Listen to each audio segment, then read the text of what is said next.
Hello students. ये 16 मार्च के daily current affairs की एक नई क्लास में आप सबका स्वागत है। कैसे हैं आप सब लोग? कमेंट में ज़रूर बताइएगा कैसी चल रही है आपकी तैयारी, रिवीजन लगातार कर रहे हैं या नहीं कर रहे हैं। कमेंट करके ज़रूर बताइएगा। तो चलिए आज की जो विशेष करंट अफेयर्स हैं उनको पढ़ते हैं। पहली न्यूज़ है उत्तर प्रदेश स्पेशल से। UP revenue code amendment. Uttar Pradesh सरकार ने रेवेन्यू कोड राजस्व संहिता में नए संशोधनों पर चर्चा की है। इसका सीधा संबंध लेखपाल की कार्यप्रणाली और लैंड म्यूटेशन दाखिल खारिज की प्रक्रिया को तेज करने से है। याद कर लीजिएगा, ये लेखपाल के लिए बहुत इंपॉर्टेंट क्वेश्चन बन सकता है। ठीक है, यूपी रेवेन्यू कोड अमेंडमेंट जो हुआ है, उत्तर प्रदेश सरकार ने रेवेन्यू कोड राजस्व संहिता में नए संशोधनों पर चर्चा की है। इसका लेखपाल की कार्यप्रणाली से मतलब उसको तेज करने का उस पर असर पड़ेगा, है ना। आते हैं अगले उस पे। Solar city Ayodhya update. Ayodhya को पूरी तरह सोलर सिटी बनाने के लिए प्रोजेक्ट का अगला चरण शुरू हुआ है। इसमें सोलर ट्रीज और स्मार्ट स्ट्रीट लाइटिंग पर फोकस किया गया है ना। तो सोलर सिटी अयोध्या अपडेट जो है, इसमें सोलर सिटी अयोध्या को बनाना है, पूरा कंप्लीटली सोलर सिटी बनाना है। आप लोग कमेंट में बता सकते हैं कि आप में से कौन कौन अयोध्या का है, और इसको याद कर लीजिएगा। Solar city Ayodhya update important है। अगली न्यूज़ है यूपी एग्रो इंडस्ट्रियल पॉलिसी से। राज्य में कृषि आधारित उद्योगों को बढ़ावा देने के लिए नई सब्सिडीज की घोषणा की गई है, जो रूरल इकोनॉमी को मजबूत करेगी। ठीक है, यूपी एग्रो इंडस्ट्रियल पॉलिसी जो है उसको राज्य में कृषि आधारित उद्योगों को बढ़ावा देने के लिए किया गया है, जिसमें सब्सिडीज की घोषणा की गई है।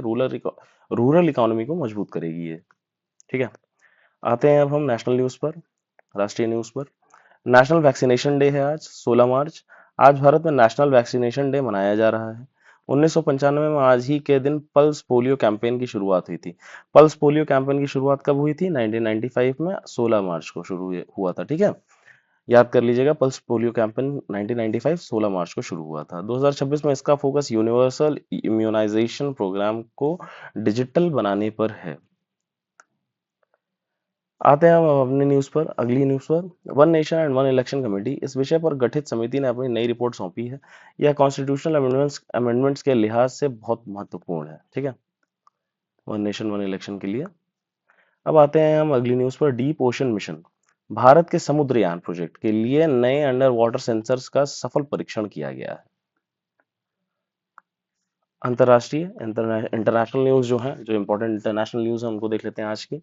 इंडिया जापान स्ट्रेटेजिक डायलॉग, नई दिल्ली। अ, नई दिल्ली में दोनों देशों के बीच सिक्योरिटी एंड डिफेंस कोऑपरेशन पर उच्च स्तरीय बैठक हुई है। किसका? इंडिया और जापान का। ठीक है, अगली न्यूज़ है ग्लोबल आर्टिफिशियल इंटेलिजेंस अकॉर्ड। कई देशों ने मिलकर रिस्पॉन्सिबल एआई यूसेज के लिए एक अंतर्राष्ट्रीय समझौते पर हस्ताक्षर किया है। अब आते हैं अगले पॉइंट पर।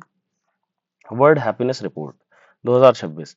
हाल ही में जारी आंकड़ों के अनुसार भारत की रैंकिंग में सोशल सपोर्ट सिस्टम की वजह से सुधार देखा गया है। वर्ल्ड हैप्पीनेस रिपोर्ट 2026 में बताया गया है। आते हैं अब हम लोग अर्थव्यवस्था इकोनॉमी की न्यूज़ पर। डायरेक्ट टैक्स कलेक्शन, वित्तीय वर्ष 2025-26 के अंत तक भारत का डायरेक्ट टैक्स कलेक्शन अनुमानित लक्ष्य से 12% अधिक रहने की उम्मीद है। इस बार का जो है टैक्स कलेक्शन जो है वो 12% से अधिक रहने की उम्मीद है, बताई गई है। आते हैं सेबी की नई गाइडलाइंस आई हैं कुछ।